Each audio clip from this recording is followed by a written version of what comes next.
దైవ బిడ్డలు మరి పిలువబడుతున్న మనకి లోకంలో ఉన్న పరిస్థితులు అననుకూలంగా ఉన్నాయి, అనుకూల పరిస్థితులు కావండి. ఇలాంటి పరిస్థితుల్లో మనము ఎలా దేవునికి సమీపస్తులుగా మనము జీవించాలి, సమీపస్తులై మనము ఉండాలి అనే విషయాలు నేను మీతో మాట్లాడడానికి ఇష్టపడుతున్నాను. విలాపవాక్య గ్రంథమైనటువంటి విలాపవాక్య గ్రంథంలో ఇది బైబిల్లో 25వ పుస్తకం. ఇది క్రీస్తుకు పూర్వము 586వ సంవత్సరంలో బబులోనులో చెరలో ఉండి ఇర్మియా ఈ యొక్క విలాపవాక్య గ్రంథాన్ని వ్రాసాడు అని నేను మీకు జ్ఞాపకం చేస్తున్నాను. ఈ యెరూషలేము పట్టణం ఎలా నాశనం అయిపోయిందో, యెరూషలేము పట్టణ యొక్క దుస్థితిని చూచి అతడు కన్నీరు మున్నీరుగా విలపిస్తూ రాసిన ఈ గీతమే విలాప గీతము అంటే విలాప వాక్యములు. ఎందుకు అతడు కన్నీరు కాస్తున్నాడు, ఎందుకు అతడు దుఃఖిస్తున్నాడు, ఆ దుఃఖానికి కారణం ఏమిటి అని మనము ఆలోచన చేయగలిగితే, యెరూషలేము పతనమైపోయింది, యెరూషలేము కాల్చబడింది, యెరూషలేము విడువబడింది, అన్యుల చేత అది త్రొక్కబడుతుంది. అందుకు ఇర్మియా విలపిస్తున్నాడు. నెంబర్ 1. రెండవది, యెరూషలేము యొక్క స్థితిగతులను చూసి, ఒకప్పుడు స్థితిని చూసి ఇర్మియా అప్పుడున్నటువంటి పరిస్థితిలో ఉన్నటువంటి యెరూషలేము స్థితిని చూసి అతడు విలపిస్తున్నాడు. రెండవది, ఇలా విలపిస్తూ ఉండగా అతడికి దేవుడు ఒక బలమైనటువంటి సంకేతాన్ని సూచికను అతనికి చూపించినట్లుగా పరిశుద్ధ గ్రంథంలో మనము చదువుకున్నాం. విలాపవాక్య గ్రంథము, బైబిల్ గ్రంథాలు తెరవండి. మీ బైబిల్ మీ దగ్గర ఉన్నాయి. మీరు ఒకసారి వాక్యాన్ని మనము చూద్దాం, చదివిన లేఖనాన్ని ఒకసారి పరిశీలన చేద్దాము. చూడండి, విలాపవాక్య గ్రంథంలో మనం చూస్తే కొన్ని విషయాలు మీకు చెప్పుకుంటూ వచ్చి కొన్ని మాటలు మీకు జ్ఞాపకం చేస్తూ ఆ పత్రిక వాక్యం స్వార్థ వాక్యాన్ని వచ్చేసి త్వరగా ముగిస్తాను. 10 గంటల 25 నిమిషాలు అయింది. వాక్య గ్రంథంలో మొదటి అధ్యాయం 1వ వచనం అంటాడు, ఇది చెప్తేనే కానీ మీకు అర్థం కాదు. జనభరితమైన పట్టణము ఎట్లు ఏకాకి అయి దుఃఖాక్రాంతమాయను. యెరూషలేము ఎలాంటి పట్టణం చెప్పండి, చెప్పండిరా. జనభరితమైనటువంటి పట్టణం, ఎప్పుడు మనుషుల రద్దీతో, ఎప్పుడు మనుషులతో నిండుకున్నటువంటి పట్టణం. ఇప్పటికీ కూడా యెరూషలేము యాత్రకు వెళ్తున్నారు. ఎప్పుడు యెరూషలేము మౌంట్ టెంపుల్, సొలొమోను కట్టించిన దేవాలయం, క్రీస్తు పుట్టిన స్థలం బెత్లెహేము, ఇవన్నీ కూడా టూరిజం ప్లేస్లు. అవి ఏ ప్లేస్లు అవి? టూరిజం, పర్యాటక ప్రదేశాలు అంటారు. అట్లా ఏమంటారు? పర్యాటక ప్రదేశం. ఇప్పటికి కూడా రోజుకి ఇంచుమించు సుమారు 1 కోటి మంది ప్రజలు యెరూషలేమును దర్శిస్తూ ఉంటారట.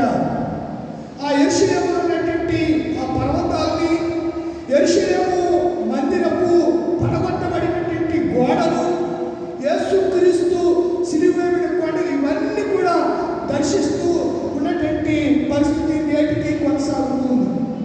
అంటే క్రీస్తుకు పూర్వములో 556లోనే ఆ పట్టణము చాలా ప్రఖ్యాతిగా చెంది చాలా ఉన్నతమైన పట్టణం. అందుచేతనే అది కొండ మీద కట్టబడిన పట్టణము అని వ్రాయబడినటువంటి వాక్యాన్ని మనం బైబిల్లో చూస్తూ ఉంటాం. అలాంటి పట్టణము ఈ ఇర్మియా చూసేసరికి ఈ బబులోను చక్రవర్తి అయినటువంటి నెబుకద్నెజరు యెరూషలేముకి దండయాత్ర చేసి యెరూషలేము తగలబెట్టి దేవాలయాన్ని పాడు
మనం చూస్తూ ఉన్నాం. ఇంకోటి అంటున్నాడు 6వ వచనంలో, సీయోను కుమారి సౌందర్యం అంతా ఏమైపోయిందంట, తొలగిపోయింది. యెరూషలేముకు ఉన్నటువంటి అందమంతా, సౌందర్యం అంతా తొలగిపోయింది అని మాట్లాడుతూ 12వ వచనం అంటాడు, త్రోవను నడుచు వారులారా ఎలాగూ జరుగుట చూడగా ఇలా యెరూషలేము అయిపోతుంటే మీకు చింత లేదా, మీకు దుఃఖం లేదా? యెరూషలేము ఏంటి ఇలా పాడైపోయింది? చాలాసార్లు మన ఊళ్ళ గురించి మనం చెప్తూ ఉంటాం, కొన్ని కుటుంబాల గురించి చెప్తాం. ఆ కుటుంబము ఒకప్పుడు చాలా బాగా బ్రతికిందండి. వాళ్ళ నాన్న, వాళ్ళ తాతలు ముత్తాతలు చాలా ఆస్తిపరులు, వాళ్ళకి పొలాలు ఉండేవి, స్థలాలు ఉండేవి. ఊళ్ళో వారు పెద్దరికంగా తలలో నాలుగులుగా అందరికీ వారు తీర్పరులుగా ఉండేవారు. ఏంటోనండి కాలక్రమేణలో ఆ కుటుంబస్తులంతా చెదిరిపోయారు. వారు ఇక్కడ ఉండలేదు, ఈ స్థలం మాత్రమే ఇక్కడ ఉంది, వాళ్ళు ఇక్కడ ఉండలేదు. కొంతమంది పిల్లలు ఫలానా చోట ఉంటారు, ఫలానా చోట ఉంటారు, వాళ్ళ పరిస్థితి ఏమీ బాగోలేదండి అని చాలాసార్లు మనము కొంతమందిని వ్యక్తులు చూసినప్పుడు, కొన్ని కుటుంబాలను చూసినప్పుడు, కొన్ని సంఘాలను చూసినప్పుడు మనము ఆ విషయాలు మనం చెప్తూ ఉంటాం. అందుచేత ఇది అంటున్నాడు కదా ఇర్మియా గారు, త్రోవలో మీరు నడుస్తున్నారు, యెరూషలేమును చూస్తున్నారు. యెరూషలేముకి ఇలా జరుగుతూ చూడగా మీకు ఏమలేదు, బాధ కలగట్లేదా? మీకు చింత కలగట్లేదా? నిజమే ప్రియులారా, సంఘములో ఎవరైనా అనారోగ్యంతో బాధపడుతున్నప్పుడు, ఇబ్బందుల కొలిమిలో వారు కొట్టులు ఆడుతున్నప్పుడు, ఒక సాటి క్రైస్తవుడిగా మనము వారి విషయమై ప్రభు సన్నిధిలో ఏం చేయాలి? ప్రార్థన చేయాలి, చింతించాలి. నేను మా కాలేజీ నుంచి ఇక్కడికి ఇంటికి వచ్చే మార్గమధ్యంలో చూస్తూ ఉంటాను. విపరీతంగా కౌసు అంటే ఆవులు ఉన్నాయి. వీళ్ళు ఈ అమ్మలకి మరి పదే ఉంటుంది కదా, ఓకే పని అయిపోయినప్పుడు పనేంటి, మెరుగులు అయ్యి పట్టుకొచ్చి వాటికి పెడుతున్నారు. మంచిదే. పక్కనే మా ఎస్ఆర్కేఎం కాలేజ్ అక్కడ ఏటీఎం అవి ఉంటాయి. ఆ గేట్ దగ్గర బిగ్గర్స్ ఉంటారు. కనీసం వాళ్ళకి ₹1 కూడా ఏంటి, సాటి మనిషి నీ కళ్ళు ఎదురకుండా పంపే విషయాన్ని అమ్మ ఆటలు అలాంటి ఉంటారు, టిఫిన్ చేస్తారు, ₹1 ఎంత అంత ఇవ్వండి అని అడిగితే వాళ్ళకి ఏమి ఇవ్వరు. మూగ జీవానికి అది గట్టిగా సడాలుగా వెళ్ళి బయటికి అడ్డొస్తే నువ్వు పడితే నువ్వేమవుతావో నీకు తెలియదు. అంటే దాన్ని ప్రేమించొద్దు, దానికి ఆహారం పెట్టొద్దని కాదు. వాటికంటే శ్రేష్టమైనటువంటి నీ సాటి మనిషి నీ కళ్ళెదురుకుండా కనబడుతుంటే వాడికి పట్టెడన్ను పెట్టలేవు. మూగ జీవాలకి ఆ కుక్కల్ని, లేకపోతే పక్షుల్ని, పశు వ్యాధుల్ని, ఈ పశువుల్ని వీటిని పెంచి పోషిస్తున్నావే, సాటి మనిషి ఆకలితో అలమటిస్తూ ఉంటే వారి గురించి ఏమాత్రం చెప్తా లేనటువంటి పరిస్థితులు 2 దినాల్లో ఉన్నాయి. అందుచేత ఇక్కడ మాట్లాడుతున్నాడు, త్రోవ నడుచు వాళ్ళారా, మీరు మార్గంలో వెళ్తున్నారు, వెళుతుంటే ఎన్నో దృశ్యాలు మీ కంటికి కనబడుతున్నాయి. అయినా మీకేం లేదు, సాటి మనిషి గురించి పట్టించుకుందాం, వాడు అక్కర్లో ఉన్నాడు, వాడు బాధలో ఉన్నాడు అనే ఇంకిత జ్ఞానం లేదు. నేను విషయాలు ఎందుకు చెప్తానంటే, యెరూషలేము ఒక ప్రక్క పాడైపోయి కాల్చబడి ఉంది. ఆ త్రోవల్లో మీరు వెళ్తున్నారు. ఒకప్పుడు యెరూషలేము స్థితి ఏంటి, ఇప్పుడు యెరూషలేము పరిస్థితి ఏమిటి గమనిస్తున్న మీరు ఆ త్రోవలో వెళ్తున్నా మీకేం లేదు, చింత లేదు. 16 వచనం అంటాడు, వీటిని బట్టి నేను ఏడ్చుచున్నాను, ఈ పరిస్థితిని నేను బట్టి నా కంట నీరు వలుకుచున్నది, నా ప్రాణం ఏమైపోతుంది, తెప్పరిల్ల చేసి నన్ను వాదాల్చవలసిన వారు నాకేమైపోయారు. చాలాసార్లు పిల్లరా మన బాధలో ఉంటే మనల్ని వాదాల్చువారు ఇంకా వచ్చి నాకేమంటారు, సూటిపోటు మాటలు, అలా ఎందుకు చేసాం, అలా చేయకుండా ఉంటే బాగుంది కదా, అలా చేసేవాడికి జరిగిందేదో జరిగిపోయింది. ఇప్పుడున్న పరిస్థితుల్లో అలా జరిగిన కుటుంబానికి ఏం కావాలి, వాదాలు కావాలి, ఆదరణ కావాలి. నీ మాటల చేత వారిని నువ్వు గాయపరచకూడదు. ఇప్పుడు ఈయన అంటాడు కదా, నేను నా ప్రాణము తెప్పరిల్లింది, నన్ను వాదాలు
ఆశ పుట్టుచున్నది.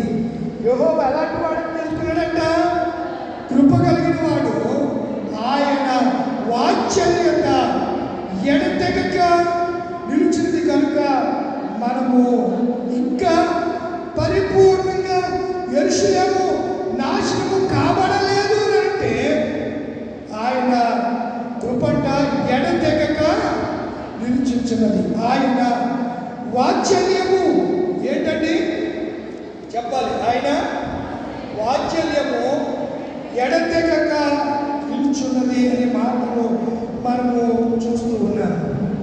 దీన్ని ఇంగ్లీష్లో ఎఫెక్షన్ అంటాం. ఎఫెక్షన్, వాత్సల్యము డే బై డే, ప్రతి దినము. ప్రియులారా, ఈ రీతిగా మనము ఎవ్రీ డే, నెక్స్ట్ డే, అనుదినము ఆయనకు మన మీద, ప్రతి దినము దినదినము ఆయనకు మన మీద ఏం కలుగుతుందంట? వాత్సల్యము, ప్రేమ ఆయనకు పుట్టుచున్నవి అంటున్నాడు భక్తుడు. కనుక ఇర్మియా ఎప్పుడైతే ఈ విషయాన్ని తన మనసులోనికి వచ్చిందో వెంటనే అతడు దేవుని యందు ఉచ్చరించడం ప్రారంభించినట్లుగా పరిశుద్ధ గ్రంథంలో, విలాప వాక్య గ్రంథంలో మనము చూడగలుగుతూ ఉన్నాం. అందులో మరొక మాట మీకు జ్ఞాపకం చేసి కొంత వాక్యాన్ని దేవుని మీకు జ్ఞాపకం చేయడానికి నేను ఇష్టపడుతున్నాను.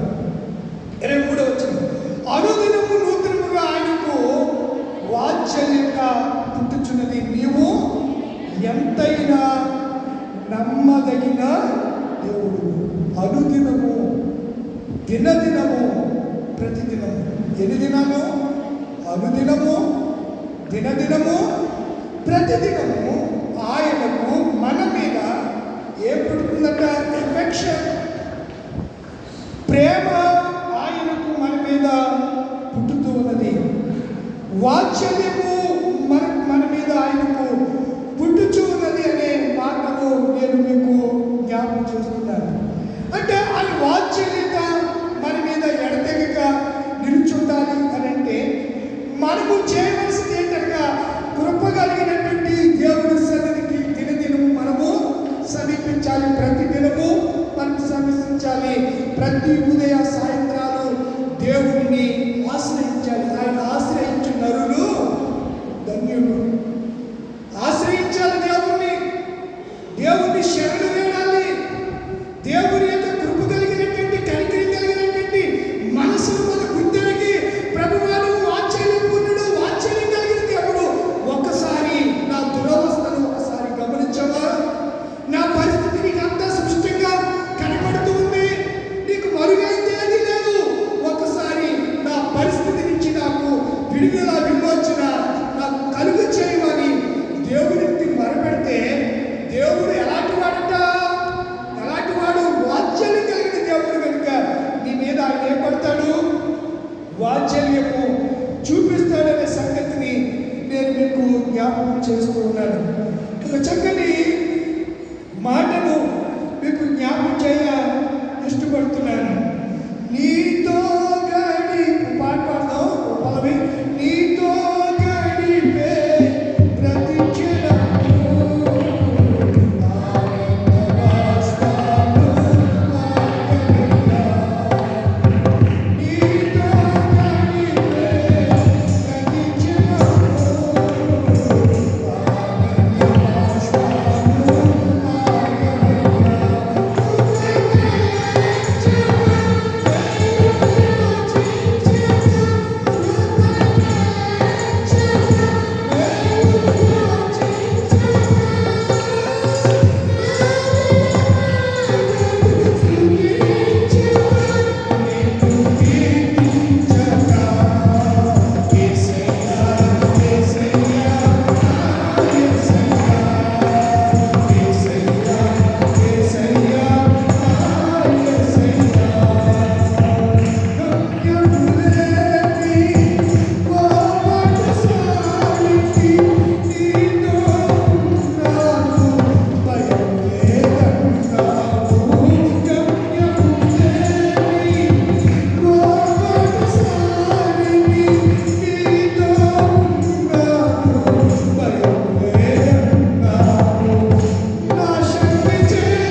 వాత్సల్యం కలిగినటువంటి దేవుడు అనే మాటను అక్కడ జ్ఞాపకం చేస్తున్నాడనే సంగతిని నేను మీకు జ్ఞాపకం చేస్తున్నాను. మరి చక్కని మాటను మీకు జ్ఞాపకం ఇష్టపడుతున్నాను. నెహెమ్యా గ్రంథము 9వ అధ్యాయం 17వ వచనం చదవండి, త్వరగా చదవాలి. నెహెమ్యా గ్రంథము 9వ అధ్యాయం 17వ వచనం. వారు విధేయులకు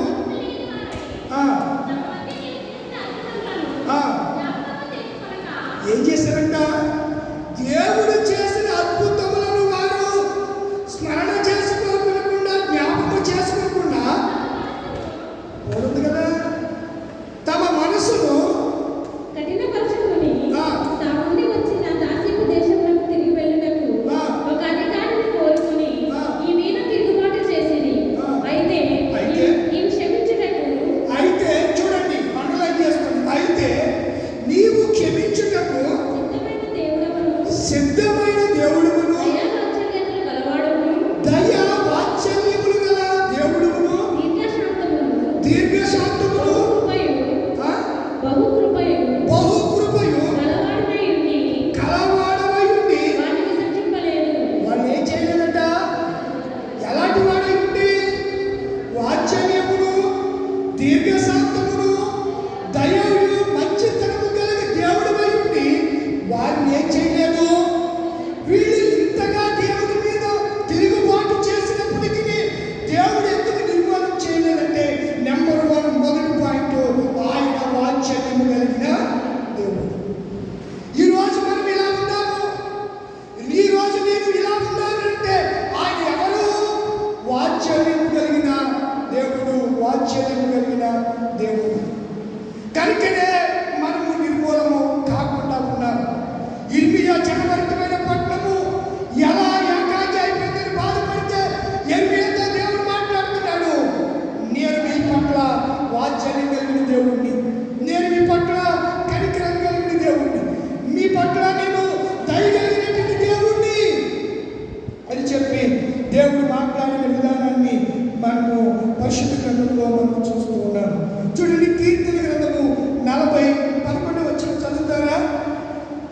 40:11. యెహోవా నీవు వాత్సల్యమును యెహోవా నీవు వాత్సల్యమును నాకు ఒకవేళ యెహోవా కనుక తన ప్రేమను మనకు దూరం చేస్తే మనం ఏమైపోతాం?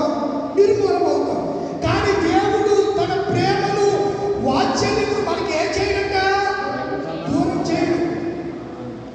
మనం దూరం అవుతుందా? దేవుడు ఎప్పుడు వాత్సల్య ప్రేమను చూపడం మనమే మనం చాలాసార్లు దేవుడికి దూరం అయిపోతూ ఉంటాం. దేవుడి సన్నిధికి రావడానికి సమయం ఇవ్వలేము.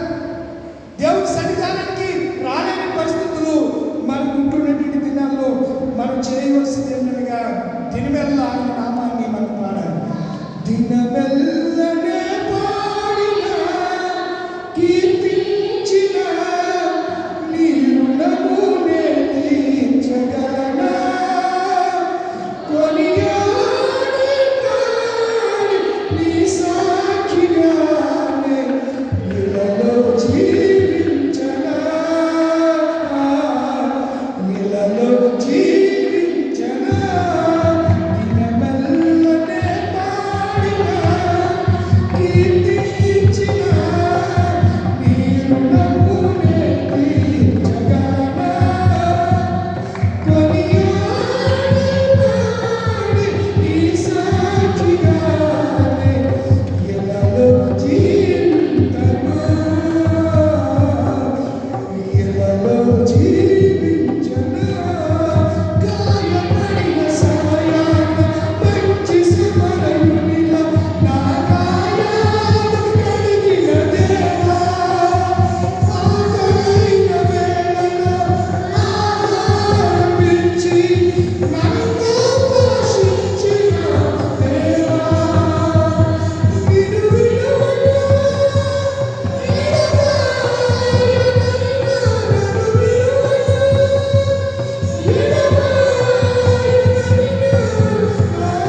మనం చదువుతుందా తల్లి? దేవుడు కటాక్షింప మానిన దేవుడట కటాక్షింపక మానున ఆయన కోపించి వాత్సల్యత చూపకుండెనా. ఏం చూపడంట? వాత్సల్యము చూపకుండునా, చూపక మానునా. దేవుడు కోపిస్తాడు మన మీద. ఎందుకు కోపిస్తాం? మీ పిల్లల మీద మీరు కోపట్లేదండి. ఎవరిని చెప్పండి, అమలు చెప్పరే, కోపడతారా? ఆడు ఏం పనులు చేసినా చక్కగా నాన్న భలే చేసేవారా, డబ్బల మీద వచ్చారా, కొద్ది బాగా చేతికి వచ్చారా అంటారా? అంటారు కదా. కోపడతారా? దేవుడు కూడా మనము కొన్నిసార్లు దేవుడికి దూరం అవుతున్నప్పుడు దేవుడు కూడా మన మీద ఏం చేస్తాడంట? కోపించుకునే వాత్సల్యం మాటలు చూపక అది పాయింట్. కోపపడిన ఆయన వాత్సల్యము ప్రేమ చూపక మానడు అనే సంగతిని నేను మీకు జ్ఞాపకము చేస్తున్నాను. మరొక మాట చదివిస్తాను చూడండి. పరిశుద్ధ గ్రంథంలో నుంచి మరో చక్కని మాటను మీకు జ్ఞాపకం చేయ ఇష్టపడుతూ ఉన్నాను. రోమేలుకు రాసినటువంటి పత్రిక 12వ అధ్యాయం 1వ వచనం. రోమేలుకు రాసిన పత్రిక 12.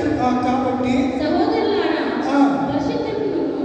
దేవునికి అనుకూలమైన పరిశుద్ధమును దేవునికి అనుకూలమునైన సజీవ యాగముగా మీ శరీరములను ఆయనకు సమర్పించుకొనుడని దేవుని వాత్సల్యమును బట్టి. దేనిని బట్టి చెప్తున్నాడు? దేవుని ప్రేమను బట్టి, ఎఫెక్షన్ బట్టి నేను మీతో చెబుతున్నాను. సజీవమును అనుకూలములుగా మీ శరీరమును దేవునికి చెప్పండి. కృపలను తలంచుచు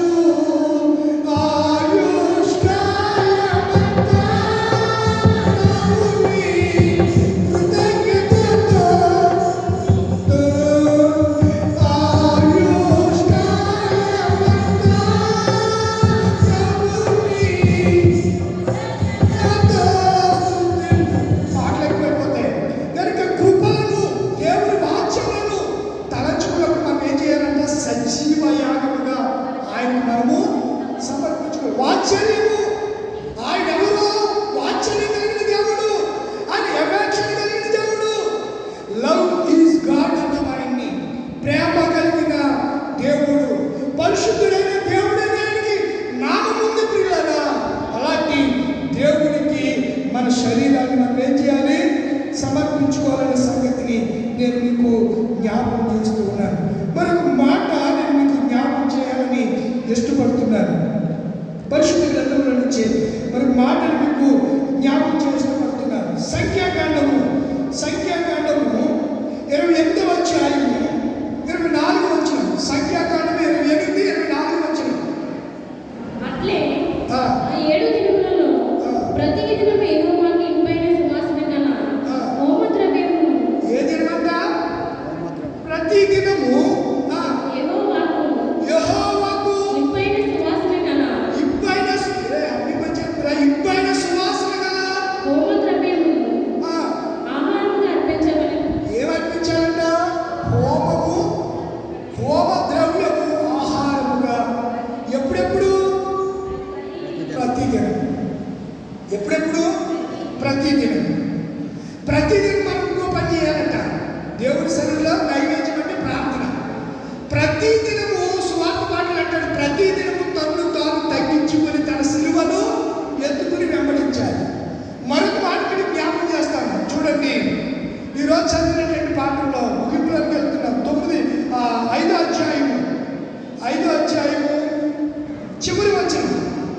5 చివరి వచనంలో తీర్పు జ్ఞాపకం చేస్తాను చూడండి. ప్రతిదినము దేవాలయంలో ఇంటింటను మానక బోధించుచు యేసే క్రీస్తుని ప్రకటించుచుంది. ఎప్పుడెప్పుడు? ప్రతిదినం. చాలాసార్లు ఒకవేళ ఒక వారం రోజులైనా ప్రార్థన ఉంటే ఇసుకొచ్చేస్తుంది మనకి, రాదు. టయానికి దేవుడి సన్నిధిలోకి మనం వెళ్ళలేము. కానీ మరి దేవుడి కన్నా ప్రతిదినము మన మీద వాత్సల్యం పుట్టుతున్న దేవుని సన్నిధిలో ప్రతిదినము మనము కనపడతాం. ప్రతి సాయంత్రాలు దేవుని సన్నిధిలో, కుటుంబ ప్రార్థనలో, వ్యక్తిగత ప్రార్థనలో ప్రభుత్వం నీ స్నేహం ఎలా ఉంది? ప్రభుతో నీ రిలేషన్షిప్ ఎలా ఉంది? ప్రభుతో నీ ఫ్రెండ్షిప్ ఎలా ఉంది? ఎప్పుడైనా ఆలోచించావా? పరిపాట్లలో మునిగిపోయి ప్రయాసంతో, కష్టాలు, కడగళ్ళు, బాధలు, ఇబ్బందులతో వేసారిపోయి వ్యసనపడిపోతూ సిరాకు పరాకు పరజ్ఞానంతో దేవుని యొక్క సన్నిధిని మర్చిపోతున్నావా? కొంతమందికి ఈరోజు ఆదివారం చెప్తేనే కానీ జ్ఞాపకం రాదు. అలాంటి వాళ్ళు కూడా ఉన్నారు. ఈరోజు ఆదివారమా, అయ్యో పనులు అవ్వలేదండి. ఆ రోజే పనులన్నిటినీ చేయడానికి సిద్ధపడుతూ ఉంటారు. మరి వారం దినాల్లో మా అమ్మ 3ంటికి లేచేదండి. నాకు ఇప్పటికీ కూడా జ్ఞాపకం. 3ంటికి లేచి ఆ దినాల్లో గ్యాస్ లేవు, తాటి కమ్మలతో వంట చేసి గౌరవగా వండి మనుషులకి పట్టుకుని పొలం వెళ్తూ ఉండేది. మా నాన్న ఎప్పుడో వెళ్ళిపోయేవాడు ఆ కంతలు అవి చూసుకోవడానికి. ఈ రోజుల్లో 8 అయితే కానీ లెక్కలేదు. 8ంటికి కూడా అసలు లెక్కలేనటువంటి పెద్దోళ్ళు అలాగే ఉన్నారు, పిల్లలు అలాగే ఉన్నారు. ఎంత భయంకరమైనటువంటి దీన స్థితులకు, దురాస్తులకి నెట్టి ప్రజలకు పయనిస్తుందో ఒకసారి మనం ఆలోచించాలి. దినదినము మనం పెద్దల కడనే లేవటము అలవాటు చేసుకోవాలి. పెద్దల కడగాని వాచ్యాన్ని పుడుతున్నప్పుడు, ప్రతి దినము ఇంటింట వారు ప్రార్థన చేస్తున్నప్పుడు, ప్రతి దినము లూకాసు వార్తలో నా సిలువనెత్తుకుని నన్ను వెంబడించండి యేసయ్య చెబుతూ ఉంటే ఈ పరిస్థితి ఎలా ఉందో ఈ త్రిత్వంలో 5వ ఆదివారం దినాన్న దేవుడు తన వాక్యం ద్వారా నీతో మాట్లాడుతూ ఉన్నారు. ప్రతి దినము ఏం చేయాలి? ఇంటింట కూడుకోవాలి. ప్రతి దినము నైవేద్యము సమర్పించాలి. మరి మాట చెప్పి ముగింపులోకి వెళ్తున్నారు. దినవృత్తాంతముల 2వ గ్రంథము 31వ అధ్యాయం 16వ వచనాలు చదువుకుందాం. దినవృత్తాంతముల 2వ గ్రంథము 31:16. అబ్బా, ఇదియు కాక గోత్రములలో 3 సంవత్సరములు మొదలుకొని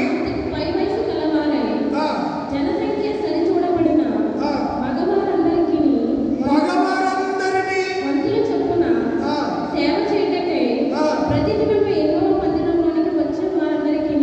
ఎక్కడ తీసుకురావాలంట? సేవ చేయడానికి. ఎవరిని? మగవారిని, వయసు వచ్చిన వారు అందరినీ సేవ చేయడానికి ప్రతి దినము యెహోవా మందిరములోనికి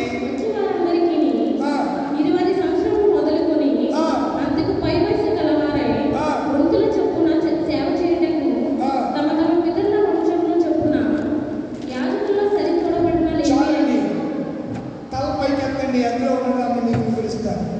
20 సంవత్సరాలు పైబడినటువంటి వారందరూ కూడా ప్రతి దినము మందిరములో సేవ చేయడానికి రావాలి. అంటే ఒత్తులు చొప్పున. ఈరోజు మా ఫ్యామిలీ వచ్చి మందిరంలో పనిచేస్తే రేపు పొద్దున మరొక ఆయన ఫ్యామిలీ రావాలి. అలా ఒత్తులు చొప్పున. ఎన్ని సంవత్సరాలు? ఇంటిలో 20 సంవత్సరాలు పైబడిన వారు ఎవరన్నా సరే వంతుల వారీగా ప్రతి దినము మందిరములో సేవ చేయడానికి రావాలి. సేవ ఎలా చేస్తారండి అంటే ఆ దినాల్లో దాన బలులు అర్పించబడుతూ ఉండేవి. దేవాలయాన్ని శుభ్రపరచడం, దేవాలయాన్ని క్లీన్ చేయడం, మందిరపు బలులను అర్పించిన ప్లేస్ని శుభ్రపరచడం, ఇలా ఎన్నో పనులు ఉంటూ ఉండేవి. ప్రత్యక్ష గుడారం మీద డేరానికప్పుడు తాళాలు వాయించడం, బూరలు ఊదటం, దేవుని గుమ్మము ద్వారా ఇరుపాశాల దగ్గర సైనికుల వలె ఈ 20 సంవత్సరాలు పైబడిన ఆ కుటుంబాల వారు వంతులు చెప్పులుగా నిలబడి దేవునికి స్తోత్ర గీతాలు ప్రతి దినము వారు పాడుతూ ఉండేవారట. 7 దినాల్లో తండ్రి తల్లి గుడికొస్తే పిల్లలకు టీవీ మీద కూర్చుంటారండి. పిల్లలు గుడికొస్తే తల్లిదండ్రులు టీవీ మీద కూర్చుంటారు. పనులు ఆదివారం అవుతాయి. నాకు ఉంటాయి ఆదివారం పనులు, ఉండవాలనుకోలేదు. వచ్చే నెలలో కొంచెం బిజీ. కొన్ని ఆదివారం కూడా ఈ మధ్యకు ఒకవేళ అడ్మిషన్కి ఢిల్లీ ఆ ప్రాంతం వెళ్తే నేను కూడా 2 వారాలు ఈ మధ్యలో ఉండలేకపోవచ్చు. ఒకవేళ లేదు, ఒక వారంలోనే ఏ సోమవారం వెళ్తే మళ్ళీ ఆదివారానికి నా పని ముగించేసుకుంటే అయిపోతే అడ్మిషన్ పిల్లలు జాయిన్ చేసేస్తే త్వరగానే మళ్ళీ ఆదివారానికి వెళ్ళా మధ్యలో ఉండడానికి అవకాశాలు ఉంటాయి. ఏదేమైనా ప్రియులారా, మనము దేవునికి ఇవ్వవలసినటువంటి ప్రాధాన్యము, సమయాన్ని మనము దేవునికి ఇచ్చేయాలి. ఇవ్వకపోతే దేవుడు కోపిస్తాడు. కోపగించుకుంటే మన పరిస్థితి ఏమిటా? కోపము నిమిషం అనుకుంటుంది, దయ ఆయుష్కాలం ఉంటుంది. కనుక ఆయన ఎలాంటి దేవుడు చెప్పండి చెప్పండిరా? వాత్సల్యం కలిగిన దేవుడు, ప్రేమ కలిగిన దేవుడు. కనుక ప్రతి దినము ఆయనకి మన మీద ఏం కలుగుతుంది? వాత్సల్యం కలుగుతుంది. కనుక మనం ఏం చేయాలి? ప్రతి దినము సేవలు ఎత్తుకోవాలి. ప్రతి దినము ఇంటింట ప్రార్థన చేయాలి. నేను పోయిన నెలలో మీకు చెప్పినట్టున్నాను, ప్రభు చిత్తమైతే ఈ నెలలో ఆఖరి రోజు, నెలలో మొదటి శుక్రవారం ప్రేరు అని మీకు నేను చెప్పాను. అయితే ప్రెసిడెంట్ గారు, సెక్రటరీ గారు నాకు చెప్పిన మాట ఏమిటి, ప్రార్థన ఉంది కానీ నెలకరు ప్రార్థన మాత్రం, అదే నెలకరు ముగింపు ప్రార్థన వాటికి పెట్టుకుందామంటే అని అన్నారు. మన సంఘస్థులు అని మీరు అన్నారు, అనేది నాకు తెలియదు. కానీ సెక్రటరీ గారు నాకు చెప్పిన విషయం మంచిదే. ప్రార్థనే ప్రాముఖ్యమైంది, ప్రార్థనే ప్రాముఖ్యమైంది. మనం కూడా ఓ బ్రదర్ వచ్చాడు, ఆయన వేరే మాట చెప్తే నేను చెప్పాను, పగలు ఇంచుమించు 3 గంటలకు ప్రార్థనా సమయంలో పేతురు యోహాను ఎక్కడికి వెళ్తున్నారు? అది ఏ సమయము? ప్రార్థనా సమయం, అది ఆరాధన సమయం కాదు. కనుక ప్రార్థనకి ఇవ్వాల్సిన ప్రాధాన్యత ప్రార్థనకి ఇవ్వాలి. ప్రార్థనలో మనం రాటిదేలిపోవాలండి. ప్రార్థనలో మనం గోజాడుతూ ఉండాలి. నా వ్యక్తిగత అనుభవంలో నేను ఎక్కువగా ప్రార్థన చేస్తాను. ఏ సమస్య వచ్చినా, పిల్లలు ఫీజు విషయాల్లో కానీ, ఏ విషయంలో కానీ, ఆర్థిక పరిస్థితులు, కాలేజీలో సమస్యలు, ఇవన్నీ మా పైన ఉంటాయి కదా, ఏవే కొర్రీలు ఉంటాయి. జీవితం అంతా సాఫీగా చాలు, సముద్రం అన్న తర్వాత అలలు రాకుండా ఉండు, కష్టాలు వస్తాయి. అందుకే యేసు ప్రభువు ఉన్నాడంటే, ప్రతివాడు తన్ను తాను ఉపయోగించు తన సిలువ అంటే శ్రమలు రావని కాదు, శ్రమలు వస్తాయి. కానీ శ్రమల కొరకే దేవుడు మనల్ని సిద్ధపరచలేదు. శ్రమల తరువాత అద్భుతమైన నూతన కృప కొరకు దేవుడు మనల్ని సిద్ధపరుస్తూ ఉన్నాడు, మనల్ని ప్రత్యేకపరుచుకున్నాడు ఆయన. కనుక ప్రార్థన మన జీవితాల్లో చాలా ప్రాముఖ్యమైంది. కనుక ప్రార్థన ద్వారా దేవుడు మనం సంధించగలం, ప్రార్థన ద్వారా దేవుడి ముఖ దర్శనాన్ని చేయగలం, ప్రార్థన ద్వారా దేవుడితో సంభాషణ మాటలు ఆయనతో మాట్లాడగలం. అలాంటి ప్రార్థనను నిర్లక్ష్యము చేయబట్టే అది అపవాదం పుట్టిస్తున్న ఆలోచనే తప్ప మరొకటి కాదు. ఎందుకంటే సైతాన్ గారు అన్నీ చేస్తాడు కానీ ప్రార్థన మాత్రము చేయలేదు. మీకు మొన్న కూడా నేను చెప్పాను, ఒకడు వచ్చే రోజు ఆ దైవం విసిగిస్తున్నాడంట. బాబు నేను ప్రార్థన చేసుకోవాలంటే చెప్తున్నాడంట. సరే రా నాతో పాటు మోకరించి ప్రార్థన చేద్దామంటే, బాబోయ్ నేను ప్రార్థన చేసుకోండి అయ్యారు, నేను మరలా వస్తాను, నేను ప్రార్థన అయిపోయాను వెళ్ళిపోయాడంట. నీ అప్పుడే గొప్ప దైవజనుడు ప్రియులారా. దినానికి చాలా సమయం దేవుని సన్నిధిలోనే అతడు ప్రార్థన చేస్తూ ఉండేవాడంట. అతనికి అనాథ శరణాలయాలు, పిల్లల యొక్క బాగోగులు చూసే పాఠశాలలు ఉంటే, రొట్టెలు లేకపోతే ఎవరి దగ్గరికి వెళ్ళి దేనికి నడుకోకుండా మోకరించి ప్రార్థన చేసేవాడంట. ఎవరొకరు ప్రేరేపించబడి రొట్టెలు తీసుకుని వస్తూ ఉండేవారంట. మీరు భక్త్ సింగ్ అనే దైవజనుడు మీకు బాగా తెలుసు. హెబ్రోను సియోను మందిర వ్యవస్థాపకులు, సిక్కు కులానికి మతానికి చెందినటువంటి పంజాబ్ రాష్ట్రాన్ని నుంచి ఆంధ్ర రాష్ట్రానికి వచ్చి హైదరాబాద్లో గోల్కొండ ప్రాంతంలో ఆయన గొప్ప సేవ చేసి వేల సంఘాలను నిర్మించినటువంటి బ్రదర్ భక్త్ సింగ్ గారు, ఆయన ఎప్పుడు మోకాళ్ళ ప్రార్థనతోనే తన జీవితాన్ని గడుపుతూ ఇలా ప్రార్థన చేసే వారి పట్ల దేవునికి ఏం కలుగుతుందో చెప్పండి? వాత్సల్యత. ఇర్మియా అదే చేశాడు. దేవుని సన్నిధిలో ఉండి అంగలార్చన మొదలుపెట్టాడు, ప్రార్థన చేయడం మొదలుపెట్టాడు. దేవుని వాత్సల్యము అతనికి కనుపరచబడింది, దేవుని వాత్సల్యము అతనికి చూపించాడు. వెంటనే సంతోషపరుతులయ్యాడు. బూడిదలో కూర్చోలేదు, ఉల్లాస వస్త్రాలని అతడు ధరించుకున్నాడు. దేవుని సన్నిధానానికి కాలిపోయిన, పడిపోయిన, పడగొట్టబడిన దేవుని మందిరానికి వెళ్ళి దేవుని సన్నిధిలో ఆనందించాడు. ఆలోచించాడు. మన ఆధ్యాత్మిక జీవితం బాగోలేదా? మన వ్యక్తిగత జీవితంలో పడిపోయావా, తూలిపోయావా? ఒకసారి ఈ సమయంలో పరీక్ష చేసుకుందాం. మీరున్న స్థలాల్లో లేచి నిలబడతారా? మీరున్న స్థలాల్లో లేచి నిలబడండి. మీరున్న స్థలాల్లో లేచి నిలబడండి. దేవుడు దినాన్న మనతో మాట్లాడుతున్నాడు. దేవుడి గురించి చింతిస్తున్నాం. ఇర్మియా యెరూషలేము కలిగిన దుర్గతిని చూసి బాధపడ్డాడు, చింతించాడు, వేదన చెందాడు. అయ్యో, జనభరితమైన పట్టణము ఎలా యాకి విధవరాలి గట్టిగా అయింది. మానక నాకు శోకం కలుగుతుంది, మానక నాకు దుఃఖం కలుగుతుంది, నా కళ్ళు జనభరితమైపోతున్నాయి అని దేవుని సన్నిధిలో మొరపెడుతూ ప్రార్థిస్తూ పశ్చాత్తాపంతో కన్నీరు కాస్తున్నటువంటి ఇర్మియాకు దేవుడు చెప్పాడు, ఇదిగో అనుదినము నీ ఎడల నాకు వాత్సల్యం పుట్టుచున్నది, నూతనంగా నీ పడని ఎడల నాకు వాత్సల్యం పుట్టుచున్నది. నేను నమ్మదగిన దేవుడను, నేను ఎంతైనా నమ్మదగిన దేవుడును. నా ప్రియ తల్లి, ఈ సమయంలో దేవుడు అంటున్నాడు, నువ్వు ఎవరినన్నా నమ్మి మోసపోయావా? ఎవరినన్నా నమ్మి మోసపోయావా? వారిని నమ్మారండి, వారిని నమ్ముకున్నారండి, వారు నన్ను మోసం చేశారండి అని బాధపడుతున్నావా? ఇదిగో నమ్మదగిన దేవుడు ఉన్నాడు. కళ్ళు మూసుకోనండి, చిన్న ప్రార్థన చేస్తాను. నమ్మదగిన దేవుడు ఉన్నాడు. ఆయన వైపు చూడు, ఆయన వైపు చూడు. నీ కన్నులెత్తు, నీ కన్నులు పైకెత్తి, ప్రభువా నేను ఎవరినెవరిలో నమ్మి మోసపోయానయ్యా, ఎవరితోనూ ఫ్రెండ్షిప్ చేసి, చెడ్డ సహవాసాలు చేసి, చెడ్డవారి మాటలు విని నీకు దూరం అయిపోయాను, నీ సన్నిధికి దూరం అయిపోయానయ్యా. అయితే నువ్వు నమ్మదగిన దేవుడు, వాత్సల్యం కలిగిన దేవుడు, ఎడతెగక నీ వాత్సల్యం మాపై పుట్టుచున్నది నాయన. ఇదిగో ఉన్న పాటున నన్ను నేను ఉపేక్షించుకుంటున్నాను, నన్ను నేను పరీక్ష చేసుకుంటున్నాను, సిలువను ఎత్తుకొని నిన్ను వెంబడిస్తున్నాను. ప్రతి దినము నీ సిలువను కోసం భాగ్యం నాకు అనుగ్రహించుతాను. శ్రమంలో సైతము నీ కృప నాకు దయచేయు.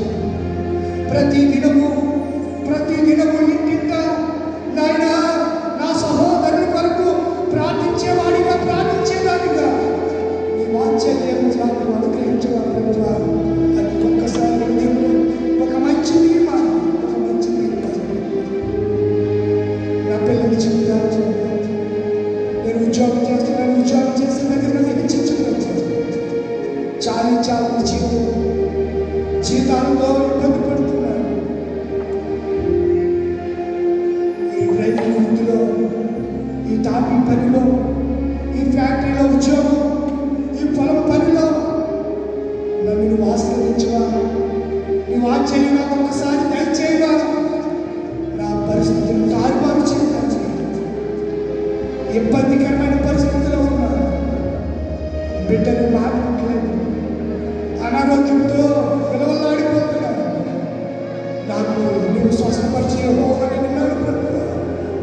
నాకు మంచి ఆరోగ్యం దయచేయాలి. వివాహం కొరకు ఎదురు చూస్తున్నానయ్యా. నాకు ఒక చక్కని భాగస్వామిని, మంచి భార్య నాకు దయచేయగా, ఒక ప్రార్థనాపరులైనటువంటి భార్యను నాకు అనుగ్రహించవా? ఆలస్యమైపోతుందయ్యా. నాకు చూచేవారు వెనకాల ఎవరు లేరు, అండలేదు. నాకు బంధువర్గం లేదు, పలకం లేదు. నా గురించి పట్టించుకునే వారు లేరయ్యా.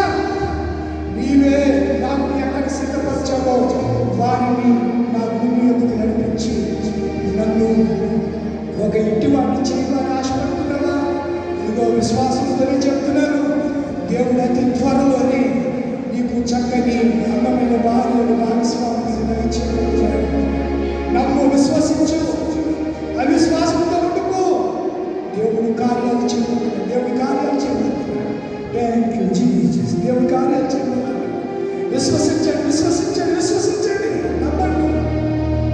దేవుడు వాత్సల్యం కలిగిన దేవుడు, వాత్సల్యం కలిగిన దేవుడు.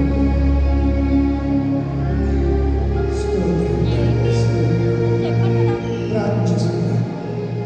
పరిశుద్ధుడా పరమ తండ్రి, చివరి వాత్సల్యం కలిగిన దేవుడు, కృప కలిగిన దేవుడు. మీరయ్యా నమ్మదగిన దేవుడు. ఇర్మియా కన్నీరు కాస్తూ ఉంటే కన్నీటిని తుడిచి ఆనందాన్ని చేయలేదా? దేవుని బిడ్డలతో మీరు చెప్పమని మాకు చెప్పారయ్యా. నీ వాత్సల్యాన్ని గురించి, నీ కనికరం గురించి కొన్ని మాటలే చెప్పడానికి మీరు సమయాన్ని ఇచ్చారు. ఆ సమయంలో కొన్ని మాటలు బిడ్డలకి చెప్పారు ప్రభావ.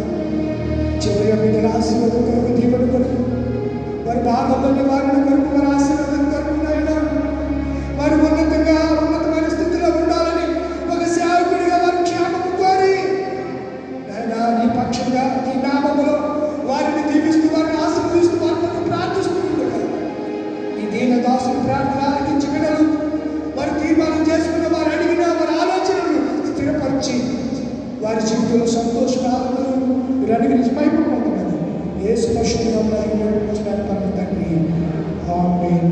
సమస్త జ్ఞానం ఇచ్చిన దేవుని సమాధానం యేసుక్రీస్తు వల్ల మీ హృదయములకు తలపులకు కావలి ఉండును గాక. ఆమేన్. దేవా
ప్రత్యేక అర్పణలు